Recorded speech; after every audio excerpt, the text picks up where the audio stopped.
The future of the relations with Russia ჩვენიან ევროპის სამომავლო ურთიერთობა რუსეთთან ბევრი მხრივ დამოკიდებულია იმაზე, რა მოხდება უკრაინაში. თუმცა გარკვეულწილად იმაზეც, რა მოხდება საქართველოში.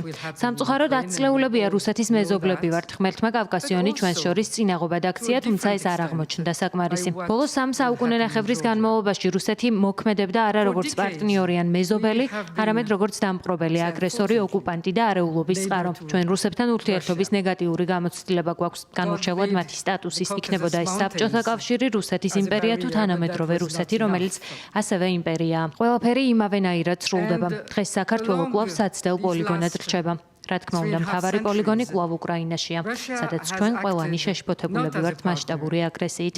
როგორც იქნა ევროპელმა პარტნიორებმა გაიაზრეს, რომ მათ ხელშია რუსეთის შეჩერება. სწორედ უკრაინაში შეჭრის პარალელურად რუსეთმა დაიწყო ჰიბრიდული ომი. ალბათ იმიტომ, რომ დაინახა პროგრესი ევროპის გზაზე, რომელსაც უკრაინის ხელშეწყობით მივახციეთ. რუსეთმა დაიწყო ჰიბრიდული ომი, რომელიც ახალ წესებზეა დაფუძნებული, რომელიც მიმართულია ხელისუფლების გამოყენებაზე.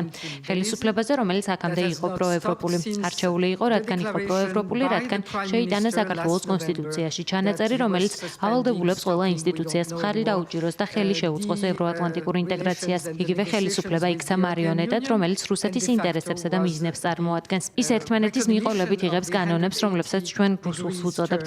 იმ კანონებს, რომლებიც რუსეთში გამოიყენება სამოქალაქო საზოგადოების, არასამთავრობო ორგანიზაციების, თავისუფალი მედიისა და დამოუკიდებელი სასამართლოს გასაჩუმებლად. ჩვენ აღარ გვაქვს დამოუკიდებელი სასამართლო. შეგიძლიათ წარმოიდგინოთ, რა პირობებში მოგვიწია ბოლო არჩევნების ჩატარება. რამდენიმე დღის წინ ჩვენ თვალს ვადევნებდით მოდელირებულ თავდასხმას პრეზიდენტის სასახლეზე, რაც იყო სრული აბსურდი.